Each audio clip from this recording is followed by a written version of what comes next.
the call, guys. It's Mary and Gillespie, CEO of Red Apple Coaching. We're going to roll right now. The only two people who are not muted is me and Chris. Why? Because we are high C's and we like to dominate conversations, so we're going to leave it that way. So anyway. True. But it's totally true. No word of a lie. Natural. It's natural. Naturally, we like to do this. So here's the thing, guys. The reason we brought Chris on board is Chris is one of the team owners of probably one of my favorite teams that there is, and honestly, I'm just really impressed with how his team showed up, how he's led the team, how he's pivoted in this environment, but also how he's shifted. And in a moment like this, a lot of you guys are saying, hey, we want to hear from the team leaders that are really rocking it and killing it. So we are going to go ahead with Chris. I'm going to let Chris tell us a little bit about how many people on his team and what his goals for 2020 are. So Chris Knighton, welcome to the call. Lay it on us. What are your goals? Tell us a little bit about the size of your team. Thank you for having me. Well, we have a medium-sized team out in the Grimsby area. We're part of the Hamilton Keller Williams office there. And we have my own office building about 3.5 years ago, when we started growing our team. And our goals for this year is to do 250 transactions, to just be just under $3 million in GCI. And we have myself, 2 other listing specialists. We have 5 buyer agents. One of those is our VP of Buyer Sales, Justin, who has stepped into the role of officially starting tomorrow.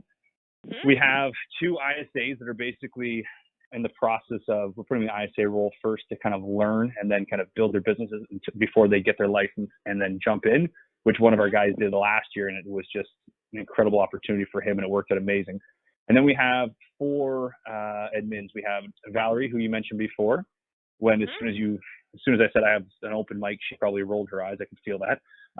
We have our transaction coordinator, Montana, marketing director, Megan, and our listing manager, Shannon.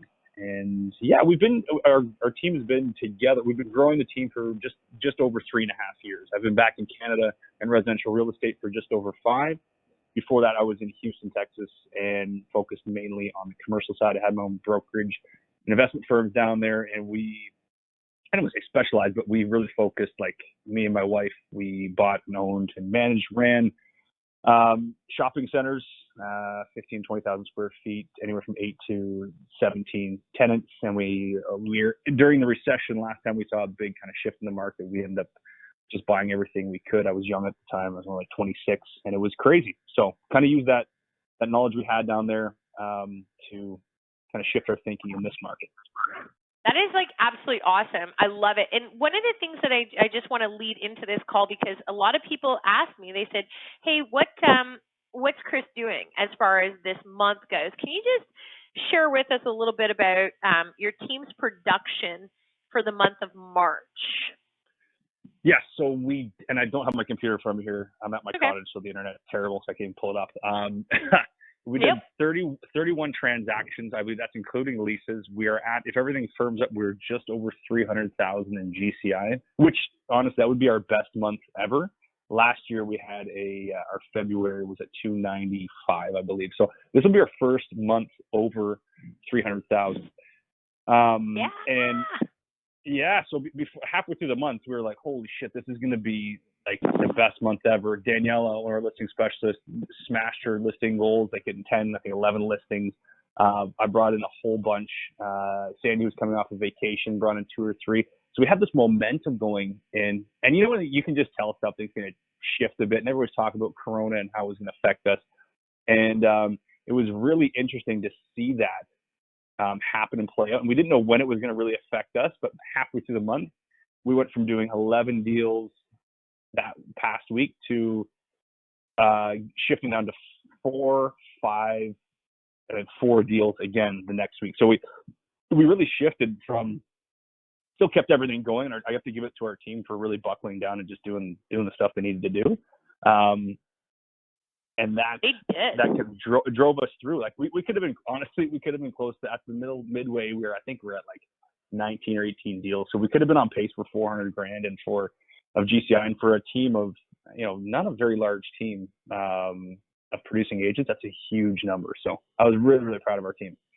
I was really proud of your team, and one of the things, guys, is people have asked me. They said, I'm only interviewing really some of the teams that have just wow.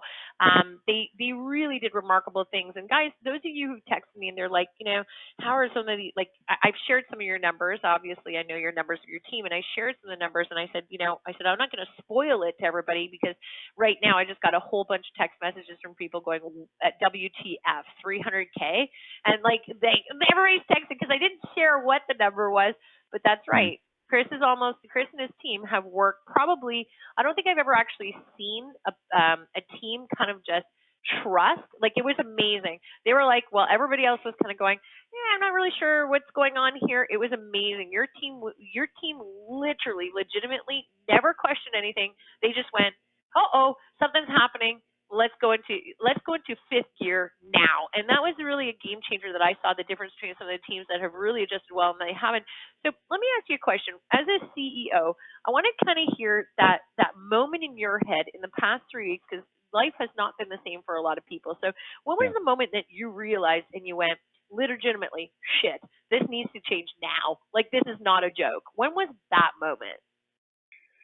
That moment was, if anybody knows my personal situation, I saw the market going, and this is not to say like, I saw this coming, but I kind of did. I'm like, if this works, it's great, and if it doesn't, well, I don't know what's happening. So my personal home, we were looking at buying a piece of land down the street to build on just a bigger lot, and we live right by Lake Ontario there, and the market was going crazy.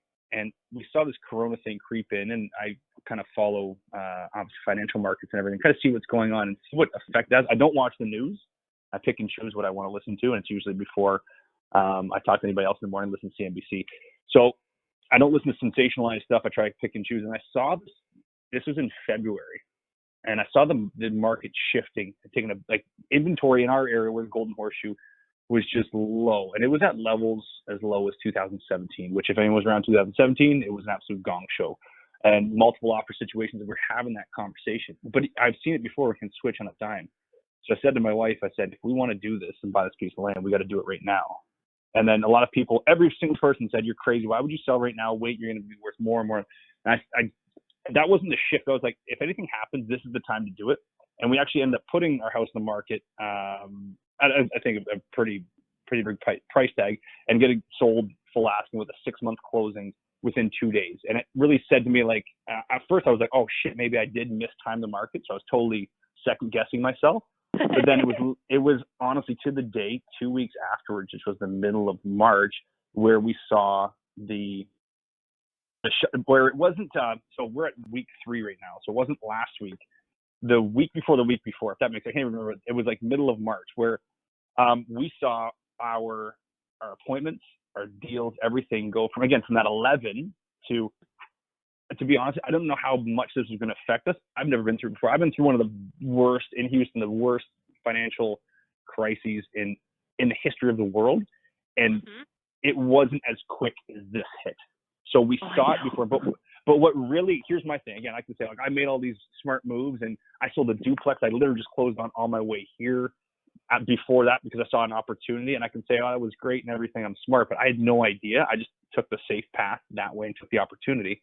But it wasn't until this, when did they were making we're going to have a lockdown, basically. The government said we're going to have a lockdown, and they said only 16th of March.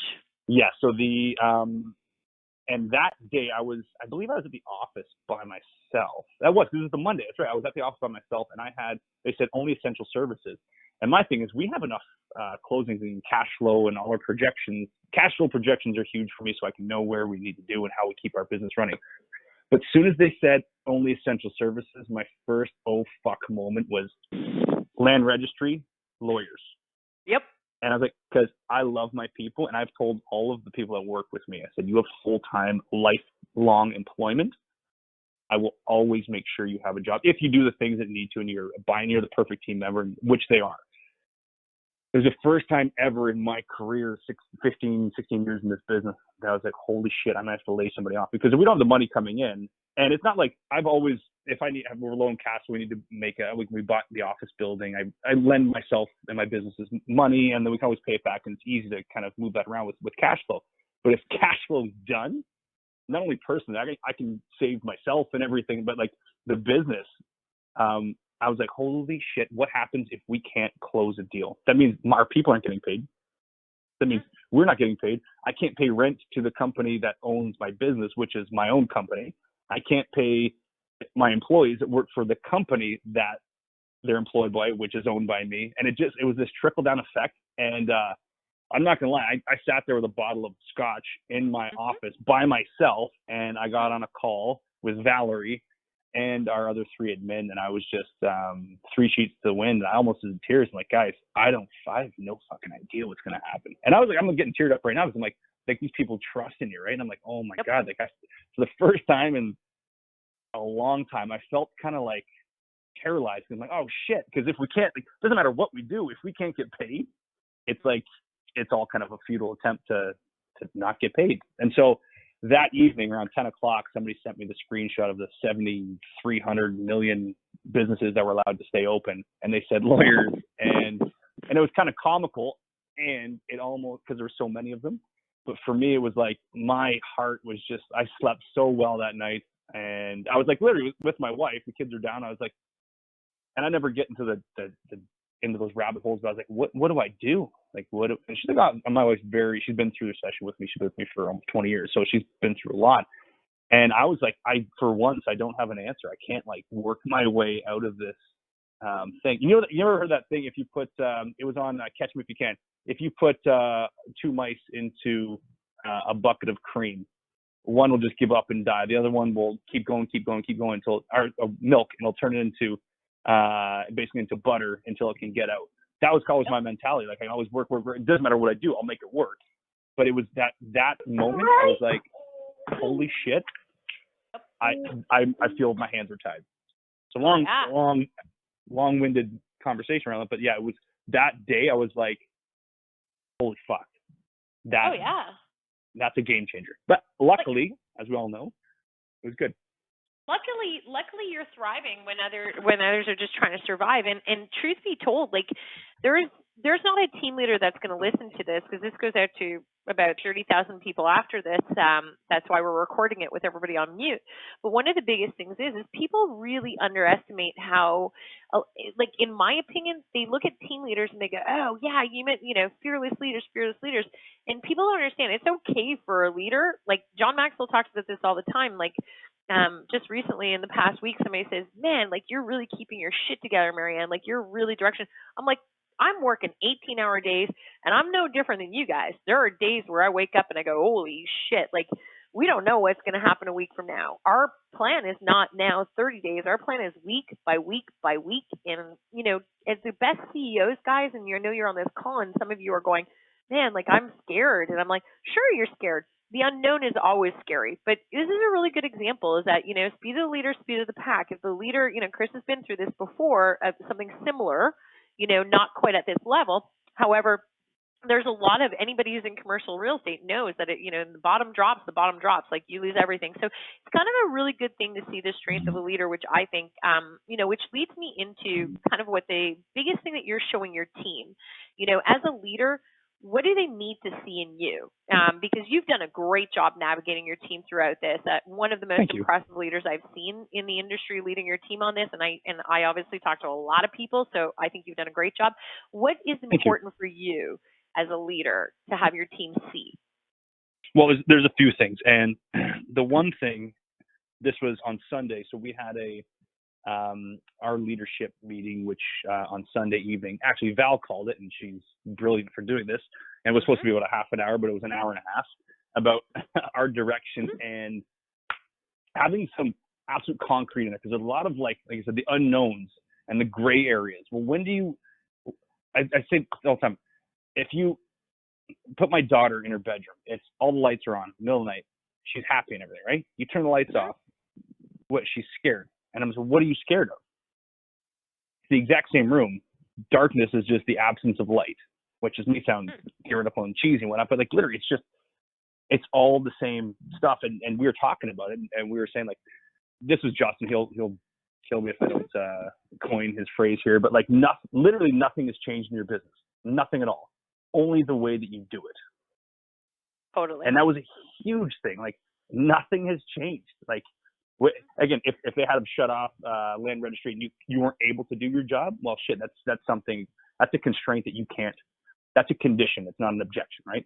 That's something you just can't do. However, even if it was a condition, you could still build your business now for future, because we all know this isn't going to be, it's not going to be forever thing. So really the big thing was like nothing has changed. We just need to change the way that we do our business. Does that make sense? It totally makes sense. So elaborate on that. What's changed in your team? How have you guys become so super successful? And obviously, you know what, I want to hear some of the cool pivoting and shifting that you guys have done. So going back to the that meeting, Val was, and I think she picked it up, and so we've been having our Monday morning meetings online. They've lasted about an hour and a half, with our Monday morning meetings and our WIG session. WIG session are wildly important goals, tracking mostly our appointment set and kind of what we do every single week. But we've also been doing a daily check-in, not only for mental, but to keep people on so at 9:30 we have everybody on the call. Today we had our whole team, and then Tracy Mullen, who's out in the Oshawa area, her team, Kaylin Group. Yeah. She was on there too. Justin was actually playing some guitar and singing some songs for us. But we were not only just talking about the fun stuff, but really thinking about what are we doing differently. And it's not about, so that's a big thing for us, that shift in what we're doing with our team, but also keeping people abreast of what's happening. And what we did on Sunday night was really put a concrete plan in place. None of this gray area bullshit, like, oh, this Rico's saying this, the government's saying that. You're not locked inside your house, but we have a social contract, an unwritten social contract we have with everybody, that we probably talk, as a business, as an industry, we probably talk to the most people and integrate with the general public the most out of anybody, because we go on 18 different appointments a day. You're in your office, but we need to pull back from that. How do we fulfill our unwritten social contract, showing homes, listings homes, and what we do, while actually working with clients? And so what we did, I can share this with you. I did share it with you, actually. You did. What we sent over to our people and our clients is saying, like, this is what we're doing. The biggest thing that we've done is we're only working with people that need to buy and that need to sell.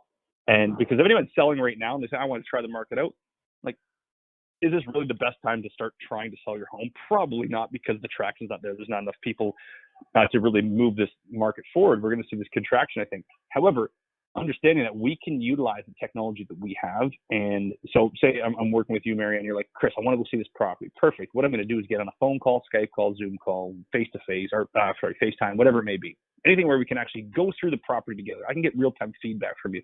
Not like something you just want to go see. We're going to go through that with you and say, like, awesome, we've gone through all the pros and cons of this property. Are you a 9 out of 10, or a 10 out of 10?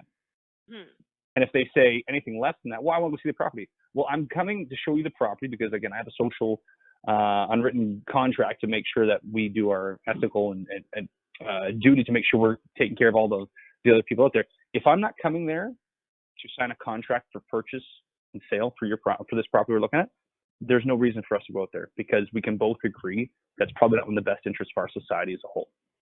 Now, if someone has a problem with that, I'm not going to work with them. Because why would you want to? Because if they don't have, that's just a shitty person in my mind. Because if they don't want to take this seriously, probably not somebody that's going to take our relationship, our representation seriously. So if they say, yes, we're 9 out of 10, we want to put an offer and we just want to go confirm.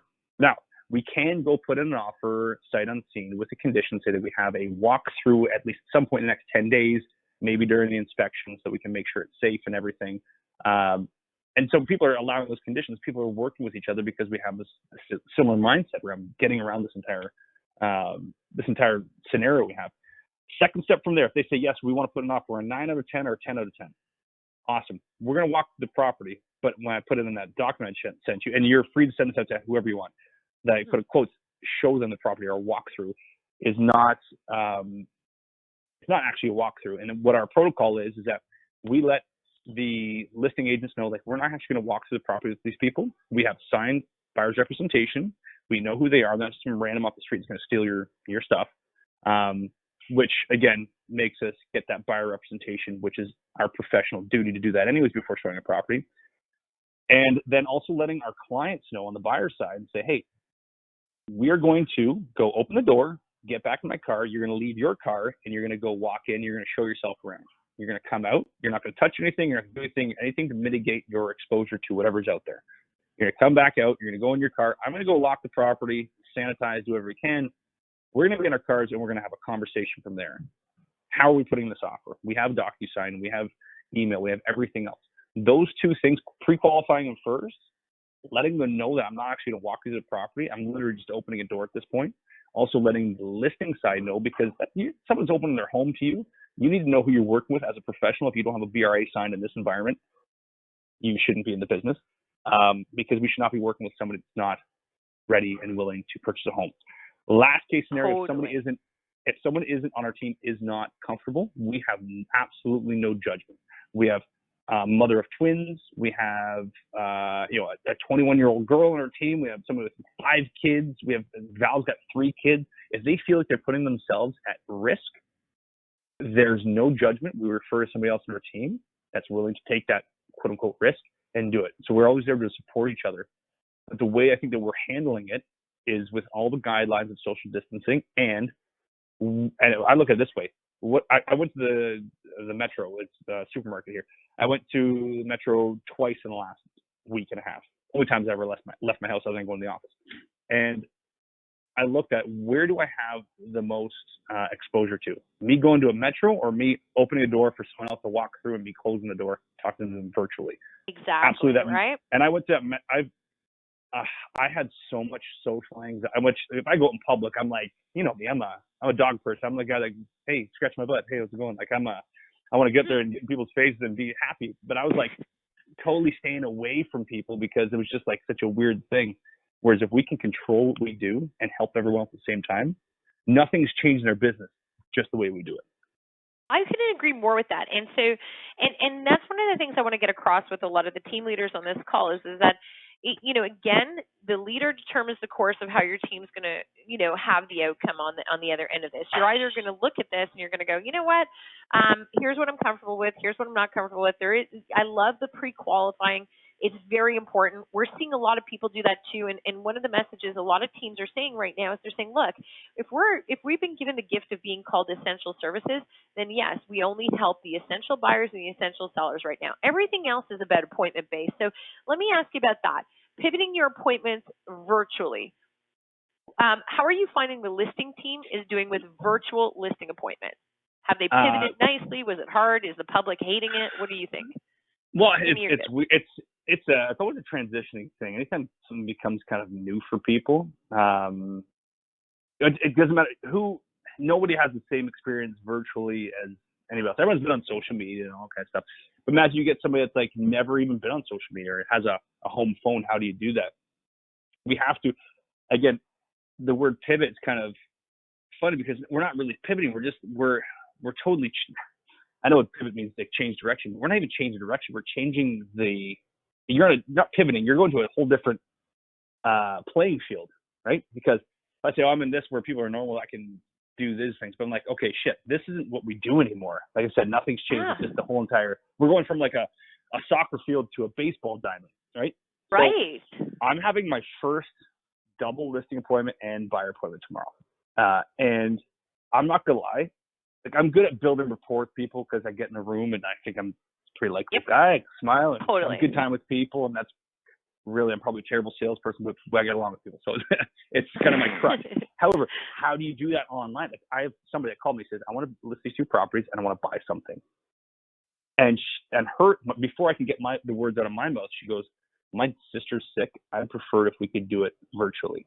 That was a huge, and this was a week and a half, that was a huge eye opener for me because I'm like, oh my God, like people want this. And if they don't want it, we're going to teach them how to do it. Whatever that looks like. If I have to drop off a laptop to her, or him, her, it doesn't matter, a laptop or an iPad, or I use a Windows, a tablet thing, doesn't matter what you do, you have to make that work for people. And I had one guy ask me yesterday, he goes, can we meet in person? I said, I love you. And there's a friend of mine who goes through a tough time, and him and his wife went to high school with both, and they're going through a tough time, right? Obviously, they're getting divorced. And I'm like, I love you. I love you both very much. There would be nothing more I would like than to just sit there and have a drink or coffee with you guys and sit down and talk about life. However, that is not our reality at this point. And we talked about it at our team meeting this morning. This isn't the new norm. This is the third week, right? The first week, myself included, every single person I believe in the world is like, holy shit, what is happening? We don't know. Yeah. Second week was like, oh, this is real. And the third week, and this is what I told our team, is this is when, I don't like to use the word pivot, I like to use the word just doing things that you need to do. This is where people will, and if you look at this third week right now, and I saw it during the session, but this is more like an 18-month thing. So I saw it up the third month, but this is so quick. It's at the third week. If you don't continue to do the stuff that you need to do, you're either at this point, if you look at the like a compounding curve or compound effect, yep, it's going to be shortened so much. You're either going to take off and do everything you need to do from here and go through the shit and do it anyways, or you're going to curl up into a ball and do absolutely nothing. And I'm going to go off a little bit of tangent here. I was on a leadership call. I'm not going to say who it was with and whatnot, but a few leaders I heard, they're like, what are you doing now? And a few leaders, and this is no judgment at all, again, because I have my own thoughts and they can have theirs. They were like, you know what? We're taking this time to really dive into classes and to get broker's licenses and dive into stuff that, just take this time. Now that we're not doing anything, we can dive into bettering ourselves. And if you know me, like my entire life is about being the best version of myself. However, that comes after my work. And what I saw, I was talking to Justin, again, our VP of Buyer Sales, saying while those people are bettering themselves during the day and taking this as a reprieve from work to do that, as opposed to adding it on, they're taking this reprieve from lead generation, from talking to people and building relationships, setting appointments, to, I think there's nothing wrong with building yourself and growing yourself. However, they're using that as an excuse to feel good with just doing the things that are going to make them feel good, which is bettering themselves. Why not do both? That's right. Yeah. No. I was just going to say, guys, what Chris just said was awesome. Okay. It's hard for us to say that out loud sometimes because, you know what, we don't want to judge people. It's whatever your comfort level is. We've had some really interesting conversations with team leaders. Some of them prefer not to be around. Some of them prefer to be around. So it's really individualistic. However, you got to remember something is in every market change, this is a major change in the real estate industry right now. And the truth is this, is that when you talk about opportunities, and when there's a great book that Gary Keller wrote called Shift, and what he talks about in the book is he really stresses that there's opportunity in shifting markets for you to get more market share. What people forget, and I've warned them because I've warned them about teams like yours, and I've said, listen, I've shared, I said, when you hear today and you hear some of the things that Chris is doing, I said, and you hear how he's focused, and you hear what their team's doing, and the speed of the leader, speed of the pack, I said, in order for Chris's team to get more market share, specifically, Chris's team has to take market share from somebody else. That's what happens. You can't get, if you have 10 pieces of pizza and there's 10 people, you can't have 2 pieces of pizza and everybody eats. It just doesn't happen. He has to take a slice from somebody else, and somebody is not going to eat. So it's not, in order for Chris, he doesn't have to take it physically from somebody. All Chris is describing right now is saying, listen, it's okay to do what you want to do as a leader, but while you're focusing on feeling better about yourself and maybe using this as kind of like a quote unquote vacation time, Chris is saying, you know what, I'm going to dial it in harder. I'm going to dial it in more because it's important. This is the opportunity for me to take market share. While everybody else is pivoting left, while everybody's zigging one way, he's zagging a different way. And that's what the top 20% does. I hate to say it, but you cannot take market share, and you can't gain market share unless you take it from somebody else's market share. So that is the big reality, unfortunately. So I think that's one of the things that I like about what your team's doing is you're saying, look, nobody feels good about this. Doctors and nurses, they don't feel great about the fact that they're not saving every life, But the truth is that there's a lot of people that need help right now, and Chris's team isn't looking at this going, oh, I hope we get 10 listings and all this stuff. Chris's team has taken an approach where they're going, look, we're gonna rise out of this, and it's his job to be the CEO. However, there's people who need his help right now. His role is dial the team in. This isn't the time to really be, focusing on anything other than who needs their help, who is an urgent seller, an urgent buyer, and he's finding them. His team's finding them, and they're putting that together. And unfortunately, that's going to take market share away from your competition. Would you not agree?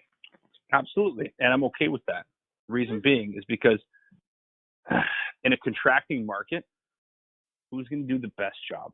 And I saw, here's the craziest thing. I don't know if everyone can fathom this, if there's people in Canada, I don't know if there's people in Houston. But in Houston, 2007, 2008, 2009, it went from 82,000 agents to now to 19,000 agents. I didn't even do residential real estate. I had people calling me saying, I can't find a realtor to help me buy a house. Could you imagine having that problem in Ontario? No. I can't find a realtor. I found your name, and I'm commercial. That's how I got into residential. Other than I bought a subdivision stuff like that from people, but we didn't do residential. So on that call as well. And here's my thing, and this is what hopefully my entire team is listening. I'll tell them this, and I've told them this before. It was a CEO that I admire. They said, well, the guys are still doing stuff. It's hard. And so they're doing about 80% of the activities, which I'm okay with, because if they're doing 80, it's better than doing nothing. I didn't say anything. My immediate thought was are you fucking kidding me? You're ruining their lives. Because if they're doing 80% of what they could be doing, for what's your excuse for not doing it? Why aren't you doing, again, not to say that there's no such thing as more than 100%. However, there is, because we're not doing as much external work now. Why aren't you doing 180%? And again, I always go back to 10X. I know it's kind of some people, I don't know how to feel about Grant Cardone. I know you love him. I have a huge crush on him. However, yes, I know, and so do I, maybe a little bit, man crush. But do you, when the recession hits, when something happens, do you pull back, or do you double down? Not even I told everybody, double down everything. What else are you going to do? If you're time blocking your day, put your family in there. I'm working from home. It ain't easy. I got 2 kids, and luckily I have an amazing wife that takes care of them most of the time. But still, it's a thing. It's not difficult. It's amazing. And if I don't double down on what we do, I'm just showing our team that it's okay to be lazy, because guess what? It's a victimhood mentality. If something else is going to happen, I can't. And I'm on an amazing group chat with a bunch of guys. They're highly professional all over North America, and I'm the only realtor on there, or real estate professional, whatever it is. And I got doctors, I got VPs of banks. It's a pretty intense group, until they start to get scared, and then the fucking mentality of not growing in this time. And I've had some online kind of debates, and they're well, what happens if this happens? What happens if it doesn't? It doesn't really matter. The only thing that you can change is your actions around that, and it's the only thing you have power over. And that whole thing, nothing's changed in your business. Literally, if you're oh, my business has changed, or I can't do anything, shut up. And this is my wife talking, because she told me this. She's because in 2008, I would leave the house and I would go talk to banks. I would do whatever I can. I would find the opportunity. And one day I was Lise, my wife's name is Lisa. I said, Lise, I don't know if I can do this. I feel like my hands are tied. She's well, find a way to talk to people. I was it's all you need to do. Get out there and communicate and show value. And that's the way to do it, because literally nothing has changed. Nothing has changed in our business. It's only the way we do it. If you tell yourself that every day, I think that anxiety and the fear and all that stuff goes away, because literally nothing's changed. If we get a total global lockdown, different story. Then you can fucking find a different opportunity, because there's going to be tons out there. But right now, nothing has changed. Nothing has. And if you tell yourself that, if you tell yourself that, that's the worst excuse you can tell yourself, because you're giving yourself an out, or say, I'm going to go focus on myself for 8 hours a day and grow, which is, again, nothing wrong with that. However, if you're doing nothing to move your business forward and help your clients and help the future people that are going to work for you, I always look at, in 20 years from now, who's going to work for me? Not work for me. Nobody works for me. Everyone knows 17. They work with me. Are my kids going to be happy to work with me? I owe them, or my grandkids, or somebody else's children. What if they want to work with us? If I don't do my shit now, 20 years from now, there's a great quote. make the decisions or make the choices that your future self will thank you for. Not next year, not 10 years from now. When you're in a deathbed, I'll probably be like 60 when I die, but you're 60, 80, 90, whatever, and you're like, I'm glad I made that thing. And I've been able to go back on that in 2008 where I was just like, fuck it, I'm going to dive into this, I literally worked 214 days straight, 14 hours a day. I have a journal about that, and I told you slept in my office and everything. If I didn't do that, there's no way. I'm at my cottage right now, Muskoka, right? I bought it cash. Do you know why I was able to do that? Like where I am right now? Yes. So, do you have a lot of cash? No, because but what? I bought a shopping center. Think about it. I bought a shopping center. I was 26. My daughter was being born. I was refurbishing or renovating another shopping center. I did take a $400,000 bag of money from a doctor. A bag of money. Again, there's no promissory note. It's like, hey, if you don't pay me back, I'll kill you. So I did these things. I sold the shopping center once to a partner of mine. We bought half it. We ended up moving back to Canada. I built my house, Lake Ontario there, all cash. And then we were able to, once I sold it again with him, we ended up buying, I'm looking at the lake. I'm literally looking at the lake right now in Muskoka because of decisions I made. No idea what I was doing, and I was scared shitless, but I still did it. And the only reason why this is happening right now, and as I'm talking to you, I'm literally looking out to my dock, a lake in Muskoka, because of what happened in 2008. And I was too dumb or too stupid to know any better and made some crazy decisions and actions to make something happen. I think that's really, it makes sense, and it's really inspiring. So one of the things that you guys are hearing here, guys, is that opportunities are always in these markets. And the most important thing too is to just kind of really look and say, okay, you know what, being fearless and being naive are two actually really great qualities. And I love it. They really are. They really are. And I mean, and at the end of the day, nobody has the playbook on what we're going through right now. There is no such thing as a playbook. It is literally week by week. And you're talking to somebody who 18 hours a day, I am researching, I am speaking to agents in Italy, I'm speaking to agents in New York, like you name it, we're doing it. And the interesting thing is that there is no playbook, but I'm noticing something really cool. That whole 80-20, 20% of the agents are doing 80% of the business, and that 20% right now on week 3 is literally cranking that up, which really impresses me. Let me ask you a question. You have to be really sensitive at this time. There are a lot of people who are going through some really difficult times. Are you doing anything different to try to find those people who aren't in a really good position right now? And if so, what? I'd like to hear. Well, we had this conversation the other day, and there's a kind of two-sided coin here about like cold calling, right? I've never cold called in my life. I've never called I know some people have. I've never called and be like, hey, are you looking to buy or sell? No, hang up the phone. That's cold calling to me. Basically going out there and fishing for whatever's out there. However, prospecting and circle prospecting around listings that we have right now, we have 15 or 17 listings, whatever it may be. And so there's been pushback on our team, and understandably so, because, why don't I let somebody cold call me during this time? That's bullshit. Like, I want to rethink the way we look at that, because first things first, we have clients to serve. I have not stopped working. And I know that this was in your questions. I did look at them. I don't feel guilty for still working, because I'm in control of my own destiny. And if I don't continue to work, I'm going to be like everybody else, and I don't want to be like that. Now, there's no judgment, but I want to be able to be in control of what I'm doing. So if I'm calling around, say, a listing where we would have normally had an open house, and call around, get people to the open house, and it's what's best for our clients, because those are the people that we serve. If I don't call the neighbors and let them know what's going on, first of all, I'm doing a disservice to my listing client, because I'm not making people aware. I'm not doing everything I can to get their home sold. And in this time, they need that more than ever.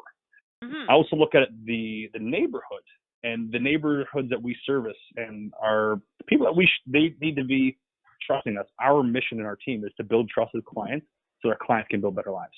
But you can remove clients and change that in with vendors, neighbors, anybody in the general public. We have a duty to build trust in them. If we're not letting them know about what's going on, because imagine Mrs. Smith, who hasn't left her house in 2 weeks.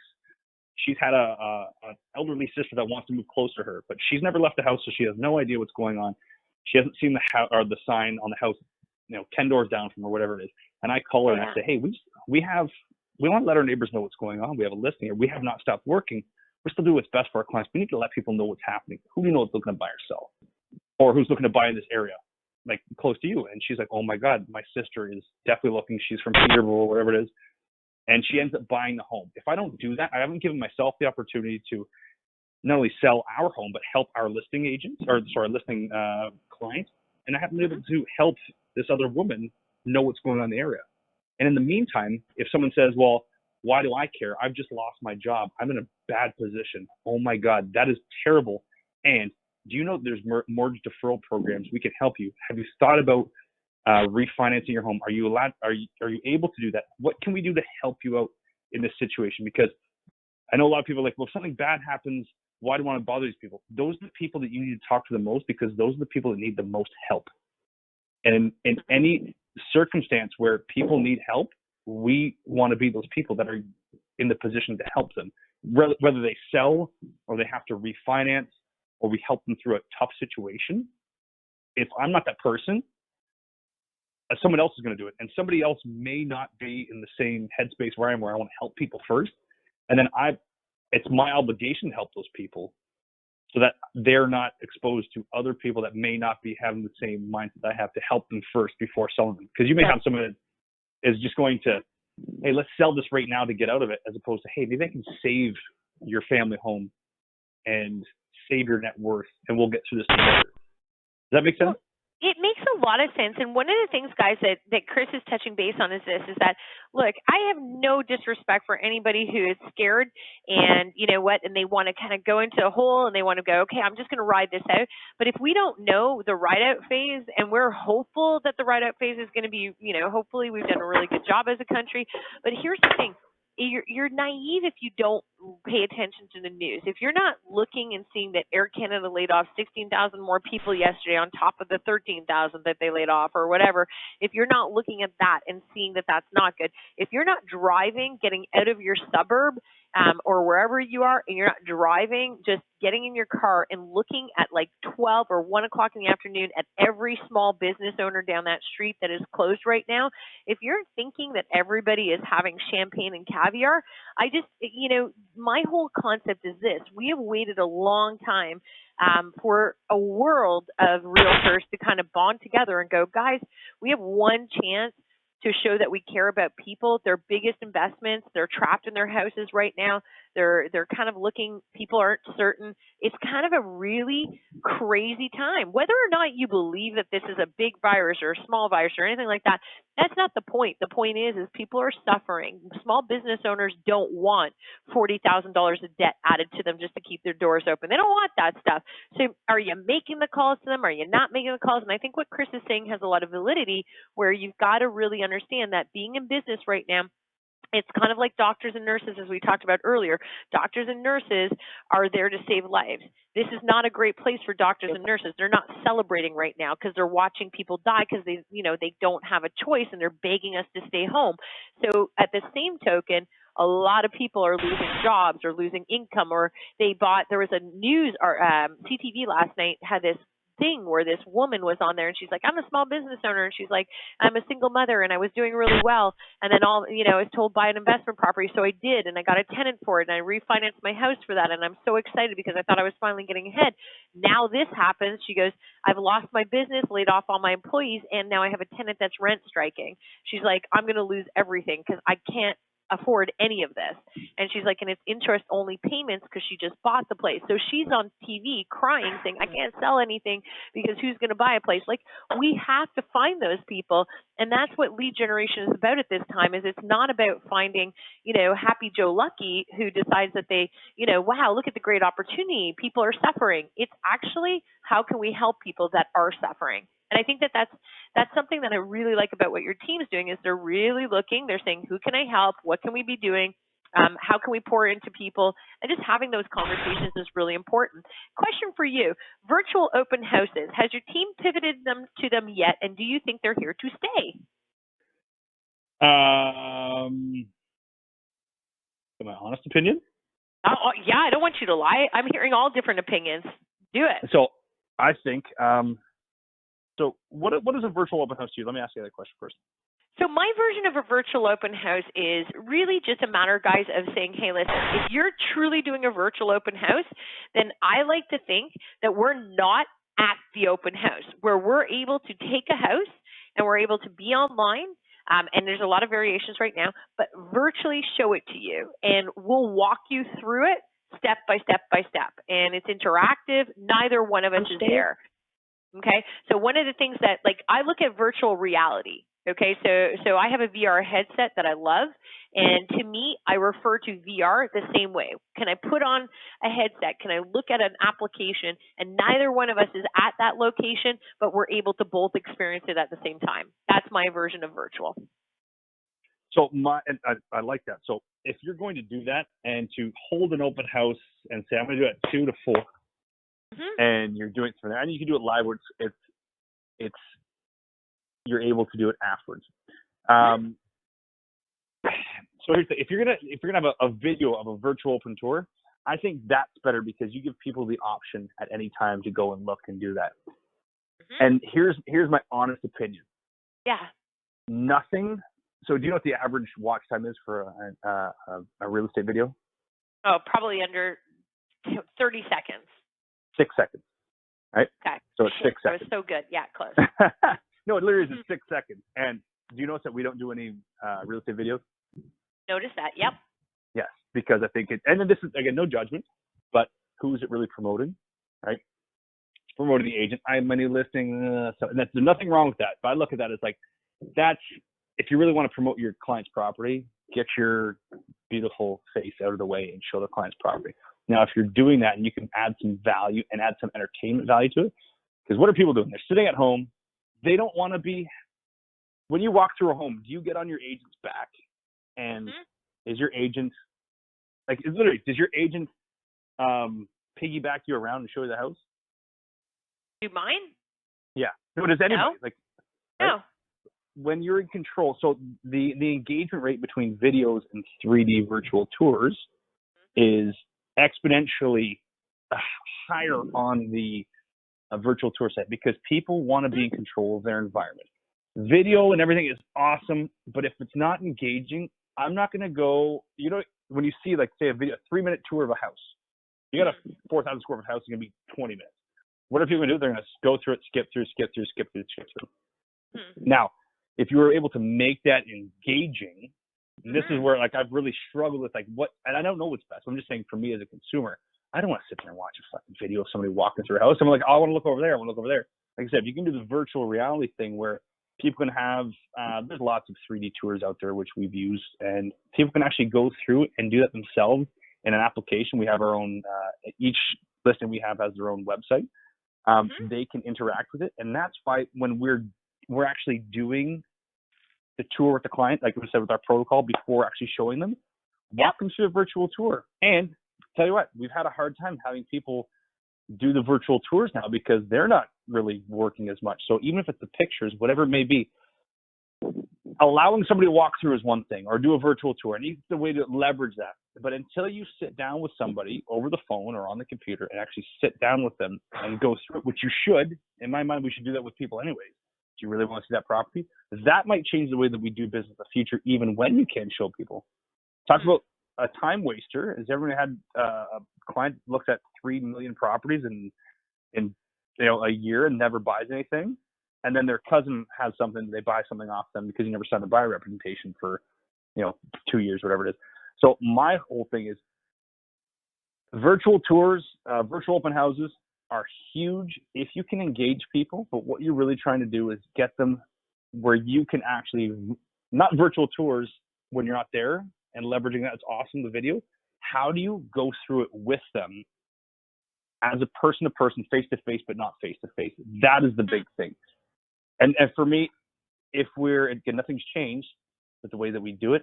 Imagine I can go through a Zoom call, or me and you were looking face to face, and we're looking through this bedroom, and then you see our eyes light up, and they're like, "Oh my God, this bedroom's amazing." I say, "Isn't that incredible? Is that what you're looking for?"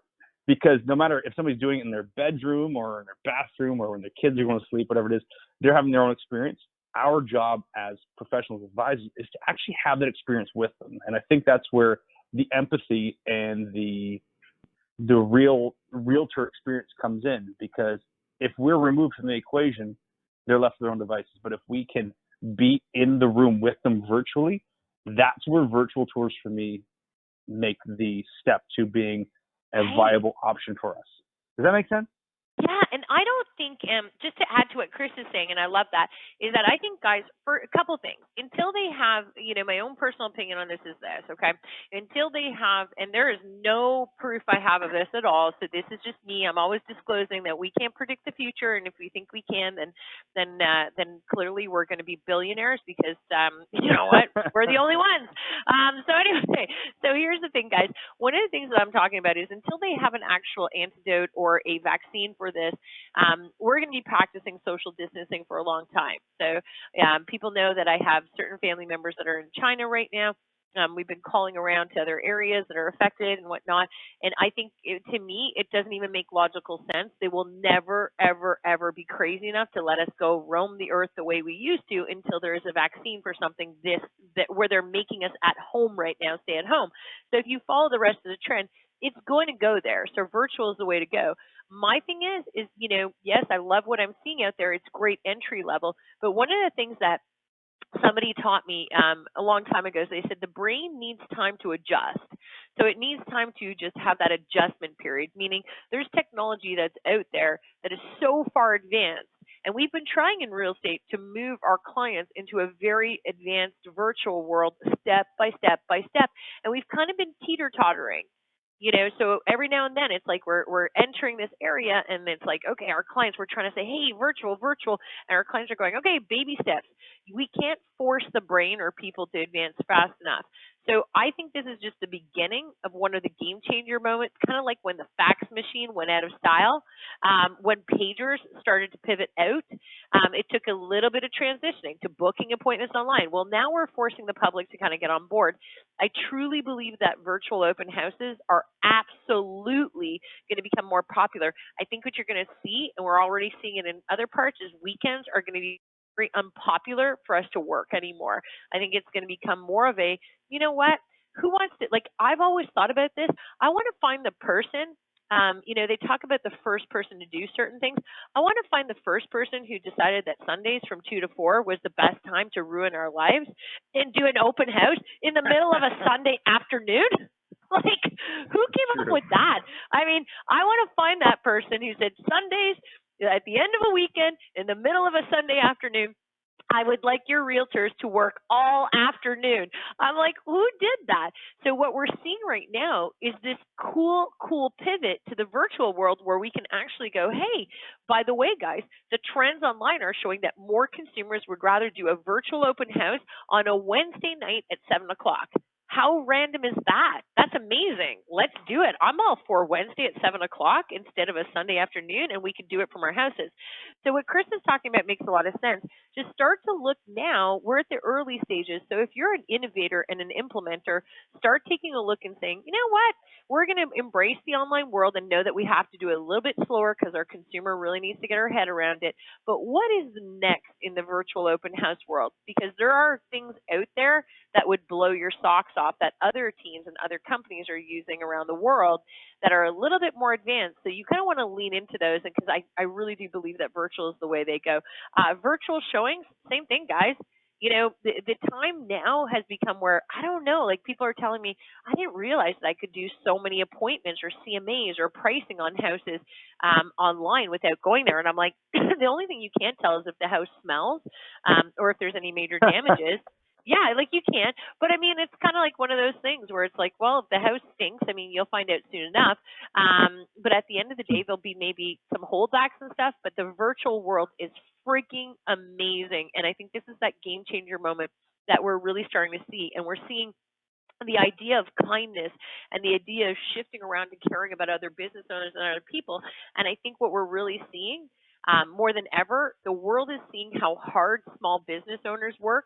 And no matter which way we look at it, if you operate a real estate team, you're a small business owner. If you're on a team, you're a small business owner within a team.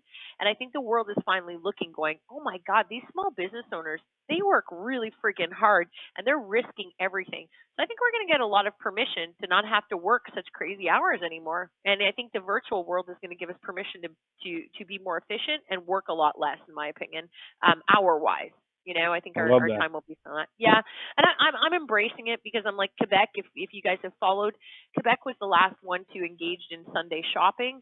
They were the last ones in Canada to engage in it, and now they're the first ones to put it back in place, saying, you know what? From now on, in the month of April, they're closing everything. Every business is mandatory shutdown in Montreal on Sundays, and I'm a big proponent of that. I'm like, let's bring this shit back. Like, let's get real here, and let's get really into that. And I think seminars now. Why do we have to go to seminars? Let's do everything virtual. And I think some companies are tooting around, going, hey, yeah, like we're virtual, we're already virtual, and that's great. But it's not about just having an app or something like that. It's about really what Chris said, which is how do you make this experience really amazing for your client? And by the way, guys, early adapters, if you're not on board with it now, trust me, I really highly doubt that this way of doing business is going to disappear. I can't imagine it disappearing. It just does. Well, it's going to go the opposite like direction. It's going to be more. It's a natural way, but kind of of seeping into our business, and that's kind of what I was getting at. Is that like you're going to have more people that like after this, people aren't going to be like, oh yeah, we'll go straight back. It's a kind of if you're, what brackish water is? Yeah. Ever heard that term? So if you go to Louisiana, I was in Houston. So brackish water is Lake Pontchartrain is brackish water. So you have the natural, not salt water, like fresh water, coming into salt water. And there's this kind of weird dynamic where certain fish will stay on one side of the salt water, certain fish stay on the fresh water. And certain fish, if you've ever heard of a bull sharks are the most aggressive sharks out there. They've been found up the Amazon River, like thousands of kilometers in there. And like, it's the people that it's going to happen one way or another. You need to kind of merge the two and really get into this. Because think about this. I'm about a 21-year-old. I'm looking to buy my first investment property. What's my first experience buying investment property? Online, digital, everything. If you're not willing to merge with that, and brackish is the first time I thought about that. Like brackish water is really weird because if you see it, and if you see Google brackish water and you see where salt water and fresh water mix, it's weird. And that's where we're at. We're in this weird thing. But then guess what? They essentially mix in with each other, right?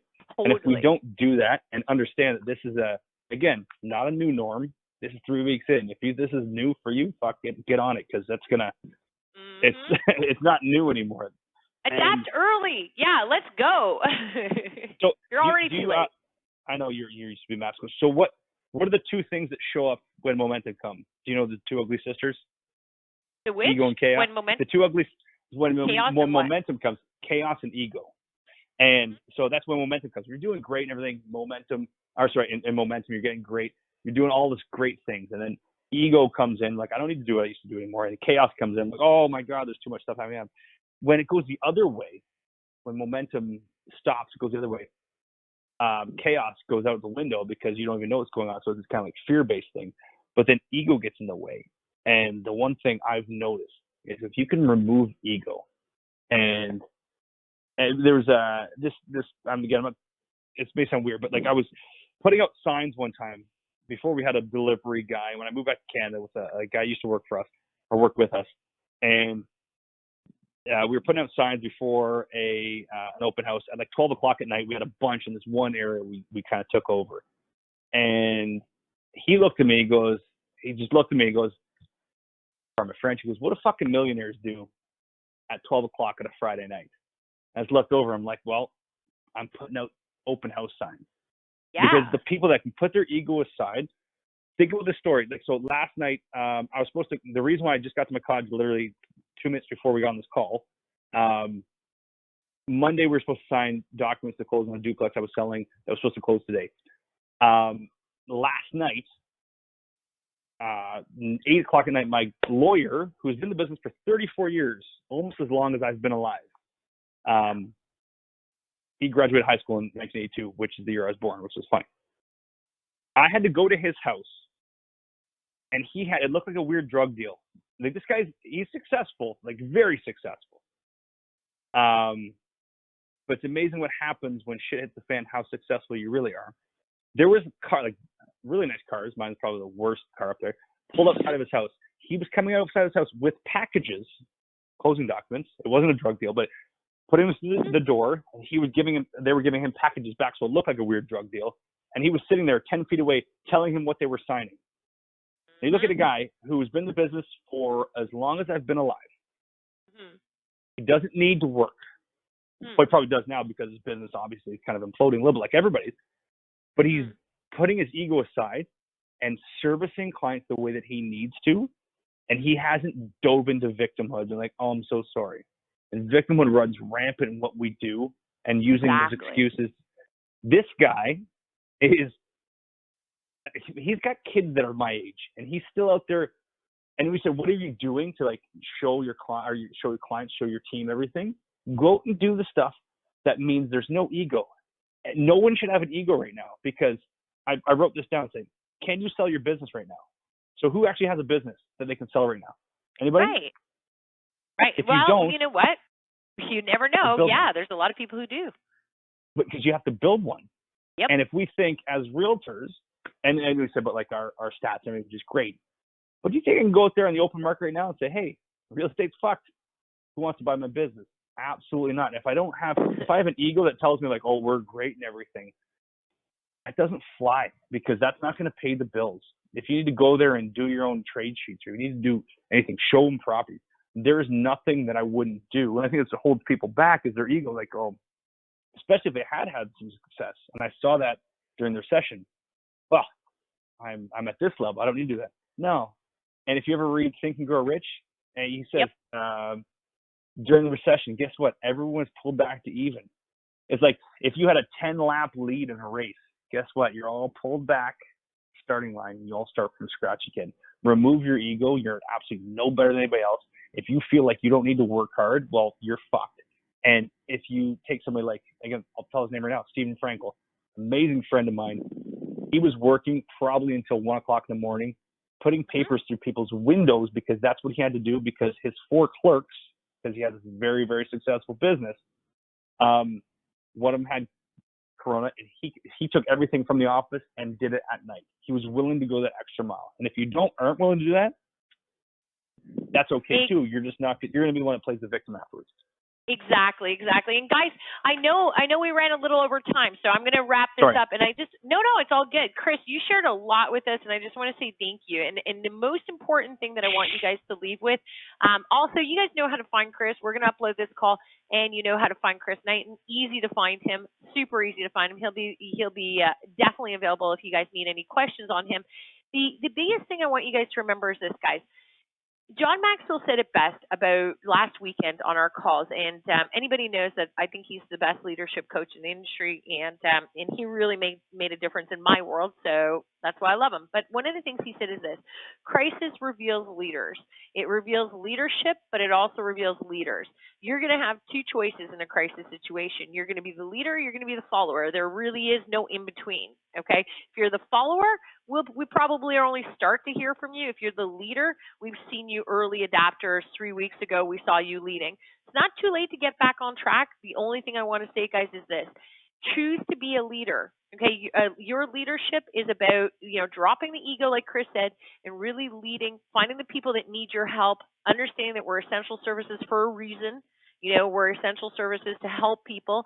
And also at the same token, as a small business owner, never be ashamed or hold back on the fact that you need to build your business to feed your family, keep it going, and keep your team members happy and productive and moving. There's always a need for real estate. And in this time where we don't know what's going to happen, my best advice to you guys is week by week, follow people like Chris. They're leading. They're not stopping their businesses. So you know what? Reach out if you need 5 minutes. And Chris is doing calls with people, educating, helping. All day. So don't hold back. Reach out. Everybody we're talking to has agreed to help you guys if you need it. So reach out to Chris. Talk to him if you need it. Chris, on behalf of everybody, thank you again. And you know what? We're going to check in with you in another week or so and see how things go. And let's keep our fingers crossed. And I just want to say thank you again, because you know what? You're very inspiring to a lot of people who are listening to this phone call. And we're grateful to be in business with you. And I have nothing but a lot of respect for how you're leading your team in a really uncharted territory. So thanks again. Can I add one thing? Really quickly, you can add it, because I got to jump. I'm shaving my head. Yes. Either today or tomorrow. Huntington's Disease Society of Canada and America. We started a chapter in Houston when we were down there, and we do it. If you want to, it's on my Facebook. Go Chris Knighton. You can find it. Please donate. It doesn't matter if it's $1, $20. I'm going to shave my head. I need a haircut anyways. And thank you, Marianne, for having this. Let's do this shit. Okay, let's see what Chris looks like bald. All right, guys. I'm doing it right now. I love this. All right, guys. Thank you again, Chris, and we'll post the call in less than an hour. We'll talk to you later. Bye, everyone. Bye.